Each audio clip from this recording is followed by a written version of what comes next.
요트도 한번 타볼까요, 시장님? 평일, 대낮에, 넥타이맨, 남자 둘이서 요트를 같이 타서 소리 지르고 웃고 이러면 안 되겠죠? 이런 데는 원래 사랑하는 가족들과 혹은 사랑하는 연인들과 와야 되는데 저희 실장님과 같이 왔네요.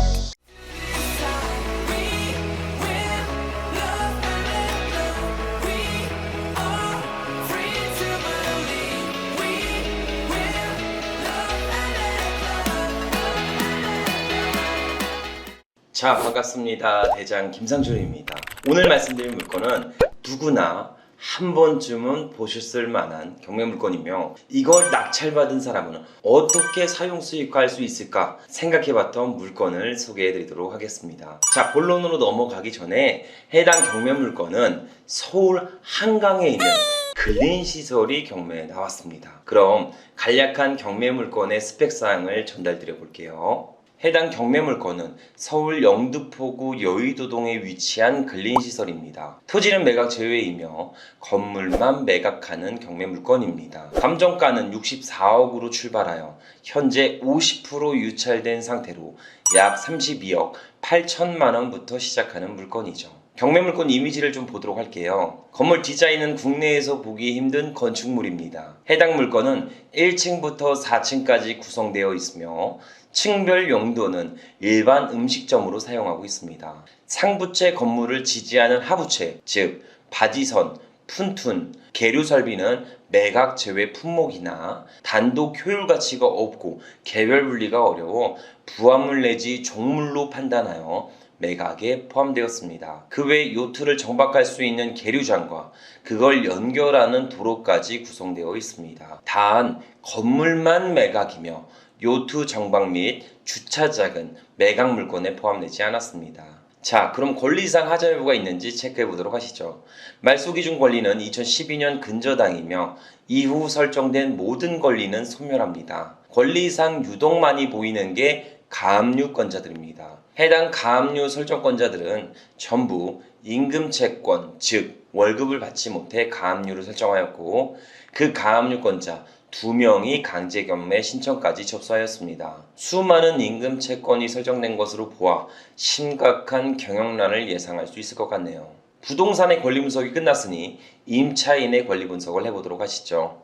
임차인 인호는 총 21명의 권리가 신고되어 있으며 보증금 26억에 월세 금액은 4,100만 원으로 총합적으로 구성되어 있습니다. 모든 임차인은 말소 기준 권리 2012년도 근저당보다 후순위로 설정되어 낙찰 후 인수되는 권리가 없는 깨끗한 물건입니다. 현재 신고된 임대료를 기준으로 수익률을 계산해 보도록 하겠습니다. 현 최저가 32억 중에 약 35억 정도의 낙찰을 가정해 보겠습니다. 신고되는 월 임대료 4천만 원 곱하기 12개월을 하면 4억 8천만 원이 됩니다. 그럼 임대료 4억 8천만 원 나누기 매입비용 35억을 적용 후 곱하기 100을 해주면 수익률은 약 13%가 나오게 됩니다. 금융권 이자 3% 정도를 빼더라도 10% 이상의 수익이 남게 되죠.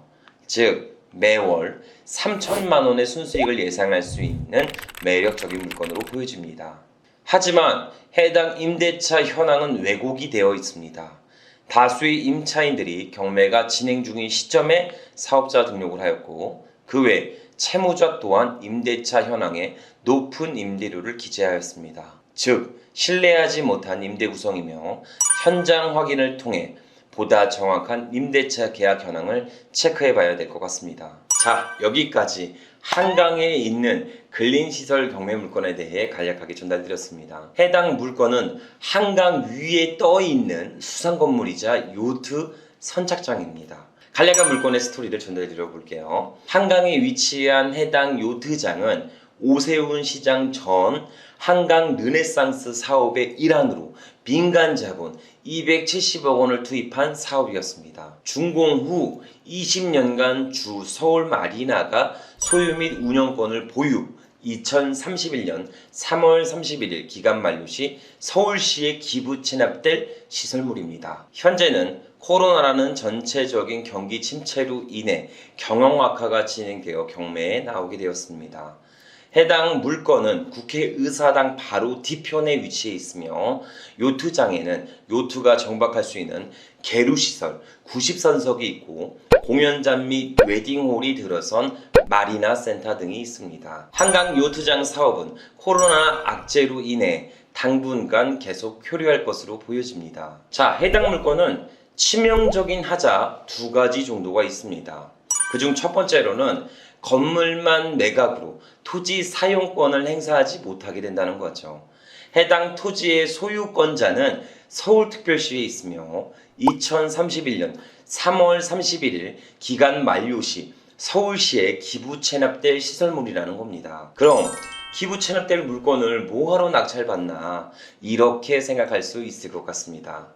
하지만 1차원적인 생각이 아닌 좀 더 깊게 출구 전략을 생각해 보셔야 합니다. 남은 운영기간 약 10년 동안 해당 건물을 운영함에 있어 예상되는 수익은 얼마 정도인지를 체크해 보셔야 된다는 거죠. 그 외에 서울 마리나와 서울시가 계약한 최초 조건, 즉 2031년 3월 31일 날 소유권을 서울시로 기속해야 된다는 조건이 변경될 수 있을 것 같습니다. 자, 그 이유는 불가피한 상황으로 건물의 소유권이 경매로 인해 변경되었기에 낙찰된 소유자, 서울 마리나, 서울시가 전체로 재협의를 진행해야 된다는 거죠. 즉, 단점이 장점으로 변경되며 전체적인 판이 180도 바뀔 수 있다는 이야기입니다. 예를 들어 새로운 건물 주인과 재협의를 통해 운영권 연장에 대한 부분과 더 나아가 보상 금액이 별도로 발생될 수 있는 여지가 있다는 거죠. 여러 가지 측면의 경우의 수를 열어두고 보셔야 될 것 같습니다. 자, 그리고 두 번째 치명적인 단점은 해당 물건은 유치권이 신고된 물건이라는 겁니다. 유치권 신청자는 총 3명입니다. 첫 번째 유치권자는 소유자이며 수상 건물을 바치고 있는 하부채 공사대금 56억을 17년도에 접수하였고 현재는 90억으로 신고되어 있습니다. 두 번째 유치권자는 19년도에 시설물을 개보수 비용으로 약 1억 6,600만 원에 신고되어 있습니다. 마지막 세 번째 유치권자는 수상구조물, 요트, 계류시설, 수영장 진입로 공사를 했다는 내용의 약 5억 원의 유치권이 신고되어 있습니다. 총 3명의 유치권자 합계액은 94억 정도가 신고되어 있죠. 감정평가 금액은 64억인데 유치권 신고 금액은 94억으로 사실상 납득이 되지 않는 금액이 신고되어 있습니다. 이 정도 유치권 금액이 설정되려면 최소 감정평가 금액 250억 정도는 되어야 인정되는 금액입니다. 유치권을 인정받기 위해서는 가장 중요한 조건이 있죠. 바로 직접 점유 및 간접 점유를 하고 있어야 합니다. 경매 정보지상 유치권자가 점유하는 상황이 보여지지 않아 제가 직접 현장에 나가 유치권자가 점유하고 있는지를 체크하며 점유를 진행하고 있다면 직접 제가 이야기를 나누면서 왜 말도 안 되는 금액을 설정했는지 확인해 보도록 하겠습니다. 그 외에 현재 해당 물건은 정상적으로 사용 수익화를 하고 있는 건지도 전체적으로 체크하며 이야기를 나눠보도록 할게요. 자, 그럼 바로 한강으로 출발해 보도록 하겠습니다. 자, 출발해 보시죠.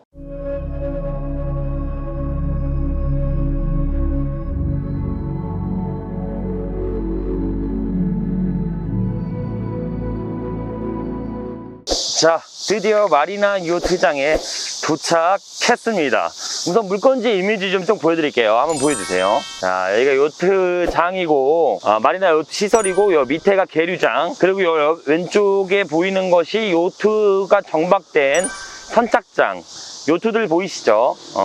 제가 사실상 여기 왔을 때 유치권도 조금 높게 설정되어 있고 사업이 정상적으로 안 되어 있다고 생각을 했는데 여기 보니까 사람들이 커피도 먹고 이 해당 건물에 상업된 시설을 전부 사용하는 걸로 보여집니다. 그래서 이게 뭐지? 왜 유치권이 이렇게 높게 걸려 있는데 사람들이 많이 쓰고 있지? 사용을 하고 있지? 이런 생각을 잠깐 하게 되는 그런 상황이었던 것 같습니다. 자, 우선 말씀드리기 전에 매미 소리가 엄청나요. 지금 제가 매미 우는 소리가 엄청 나갖고 좀 영상을 보시다가 불편한 점이 있어도 자연환경 속에서 듣는 유튜브 방송이다 생각하시고 편안하게 봐주셨으면 좋겠습니다. 자, 우선 제가 요트 사업에 대해서 간략하게만 말씀드려 볼게요.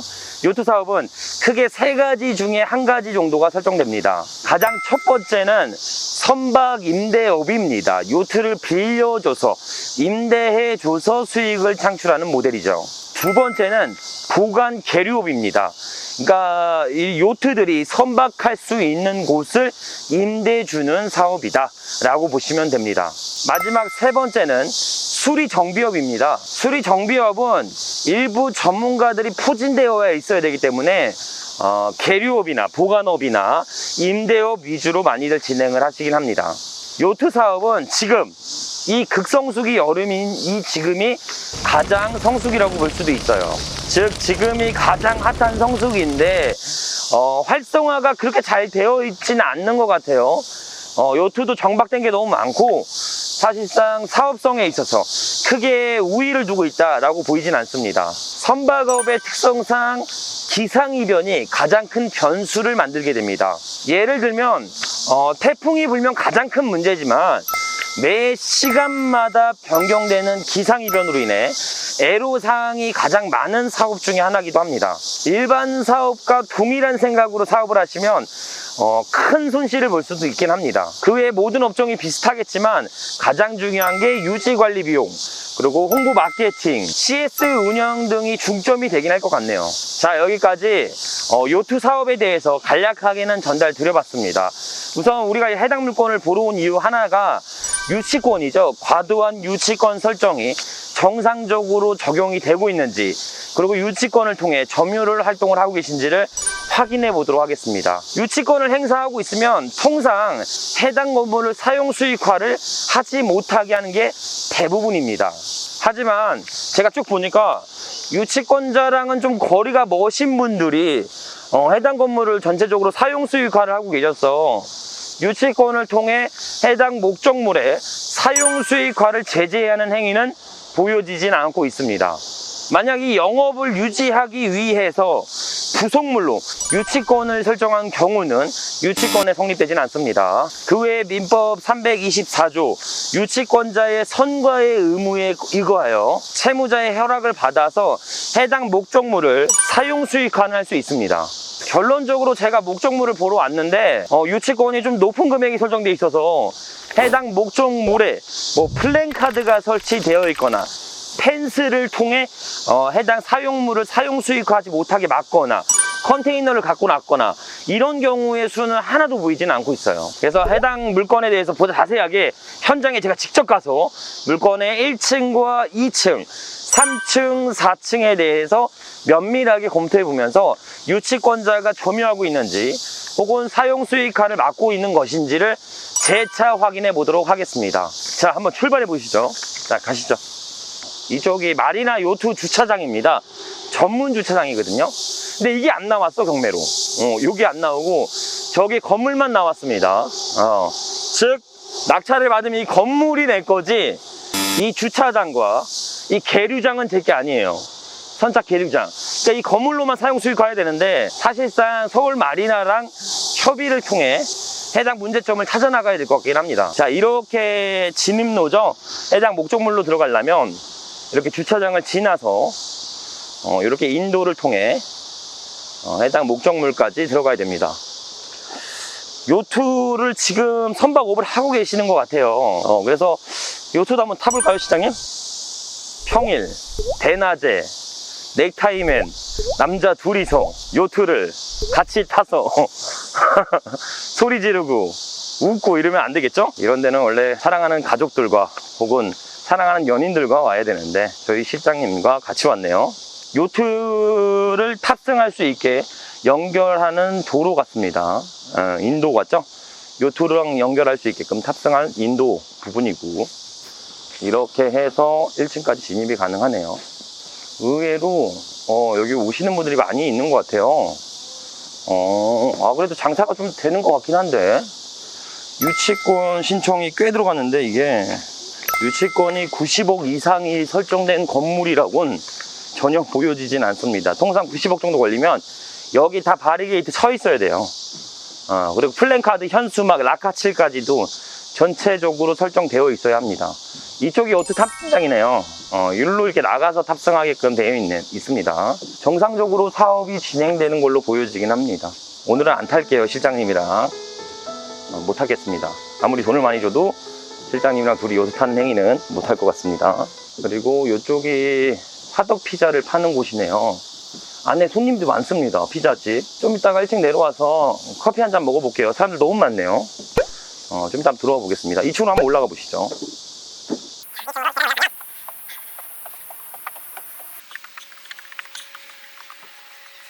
여기가 2층인데 여기는 아이스링크장이네요. 여기는 아이스링크장이라고 해서 레슨도 하고 전체적으로 사업을 진행하는 걸 보여줍니다. 여기 아이스링크장 있고 레슨도 하고 학원도 다니고 여기 경매 물건이 나와서 한번 보러 왔는데 경매 물건이 여기 전체적으로 건물이 나와서 살짝 보러 왔습니다. 이게 서울시랑 협약된 게 있던데 이게 31년도까지 이게 건물이 물건이라서 저희가 오픈하기 그럼 저희가 낙찰 받아도 서울시에도 31년도에 기부 체납이 들어가야 되는 물건인 건가요? 아니요, 그런 건 아닌데. 그런 거 아니에요. 그럼 저희가 마리나랑 좀 이렇게 협의해서 같이 이게 공동으로 이렇게 좀 같이 할 수 있는 방향 80억 있으시면 바로 미팅 가능해요. 그럼 말씀 주신 거는 채권을 저희가 뭐 이렇게 사드리거나 뭐 이런 얘기를 말씀하신 건가요? 네, 유치권도 있고 하기 때문에 180억이 있어야지만 기본 교통 정리가 돼요. 근데 이 유치권이 거의 뭐 점유나 뭐 이렇게 뭐 뭘 해놓은 게 없던데 설정된 게 건물밖에 없잖아요.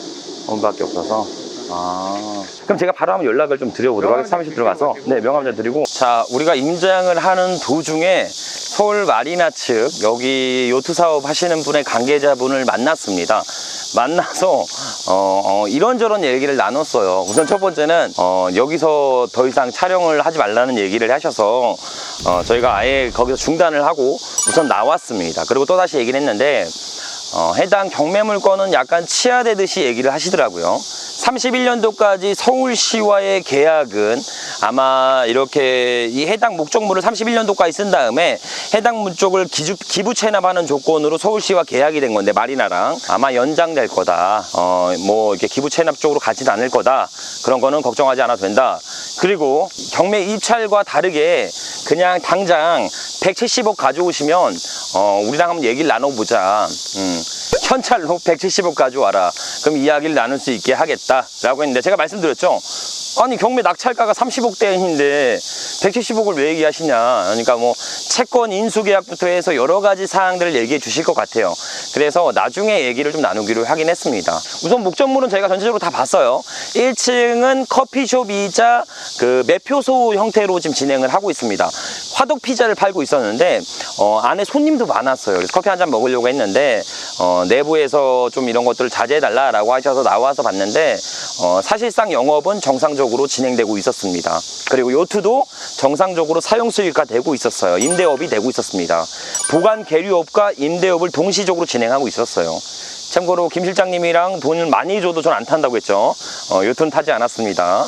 그리고 2층에 아이스링크장이 있었습니다. 아이스링크장도 뭐 이게 레슨도 하고 뭐 이게 클럽 활동도 하면서 사용 수익화는 정상적으로 되고 있다고 보여줬습니다. 그리고 3층은 안 가봤는데 사실상 임대차 계약은 되어 있지 않는 공실로 보여줬고요. 4층은 컨베이션 대관 업무를 하고 있던 것 같은데 현재는 대관 업무는 진행하고 있지 않았습니다. 전체적으로 물건의 컨디션은 좀 내외부만 약간만 손보면 그렇게 나빠 보이진 않았어요. 아까 전에 그 관계자분과 만나서 유치권에 대한 이야기도 한번 물어봤습니다. 왜 이렇게 높게 유치권이 잡혀있냐, 사실상 유치권을 점유하지 않고 있지 않냐, 이런 얘기를 했는데 건물 분해해서 유치권을 설정한 거고 내가 점유를 하고 있는 거다, 사용 수익화하고 있는 거다, 이렇게 말씀하셨는데 제가 아까 유치권 초반에 말씀드렸던 걸 기억하셔야 됩니다. 만약 이 채무자가 해당 부동산을 영업 수익화할 목적으로 부속물을 유치권 신고했다면 정상적으로 받아들여지지는 않을 겁니다. 즉 유치권은 성립하지 않는다는 겁니다. 자, 여기까지 전체적으로 4층 같은 경우는 대관도 하지만 밖에서 이렇게 쭉 내려다보는 외관이 굉장히 좋았던 것 같아요. 저기 보시면 이쪽으로 오세요, 실장님. 나무가 좀 가려지긴 했는데 저기 보면 저기 뭐가 보이죠, 실장님? 국회의사당이죠. 여기서 뭐가 나오죠? 예? 뭐가 나온다고요? 법이 나온다고요? 태권브이가 나오죠. 무슨 법이 나와요. 저기 뚜껑 열리면서 태권브이 나오잖아요, 실장님. 자, 여기까지 누구나 한 번쯤은 보셨을 만한 한강에 떠있는 수상 건물에 대한 경매 물건을 전체적으로 전달드렸습니다. 자, 임장을 통해 사용 수익권과 유치권에 대해서 요약해서 다시 한번 말씀드려보도록 할게요. 자, 우선 유치권부터 말씀을 드리면 경매 신청 중에 유치권 접수는 유치권 접수로 인해 유치권을 인정받는 것이 아닌 유치권 사실을 알리는 데 그치지 않습니다. 즉 법원은 경매물건 집행 중 유치권 신청이 언제든지 들어오셔도 다 받아준다는 겁니다. 유치권자는 목적물에 직접 점유 및 간접 점유를 통해 유치권 권리를 행사하고 있어야 되지만 그 어디에서도 유치권을 행사하고 있지는 않았습니다. 즉 유치권 점유의 연속성이 없다는 거죠. 이렇게 된다면 저기 컨베이션부터 해서 건물에 있는 후순위 임차인들 인도 명령 접수와 동시에 전부 다 점유를 이전하게 하면서 유치권 또한 소멸하게 만들 수 있습니다. 단 이런 극단적인 방법을 모색하기보단 서로 양간에 협의할 수 있는 윈윈할 수 있는 방법을 모색해야 될 것 같네요. 추가적으로 사업성의 검토는 경매 정보지상 나오는 월 임대료 4천만 원은 사실상 어려워 보입니다. 약간의 왜곡된 임대료라고 보여지죠. 그 외 주요 사업인 선박 대여업에 대해서 주 서울 마리나랑 협의를 갖지 못한다면 사실상 저 건물은 사용 수익화는 다소 어려워 보입니다.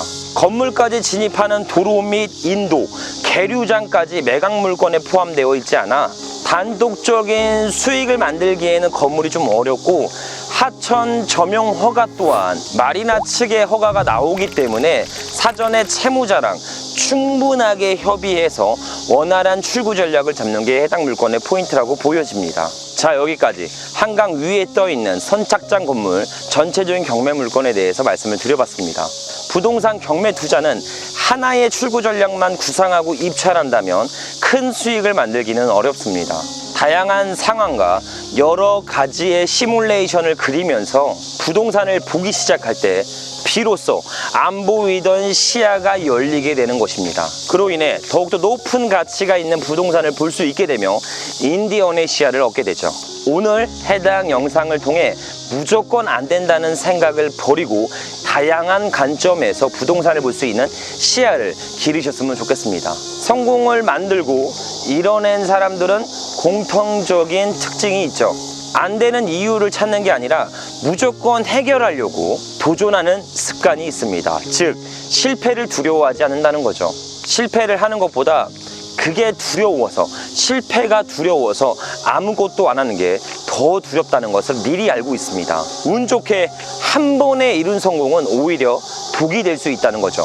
무수히 많은 실패 속에서 성공할 수밖에 없는 기술과 노하우를 얻는다는 점 꼭 인지하셨으면 좋겠습니다. 오늘도 긴 영상 시청해주셔서 감사드리며 앞으로 보다 양질의 영상으로 보답드리도록 하겠습니다. 감사합니다.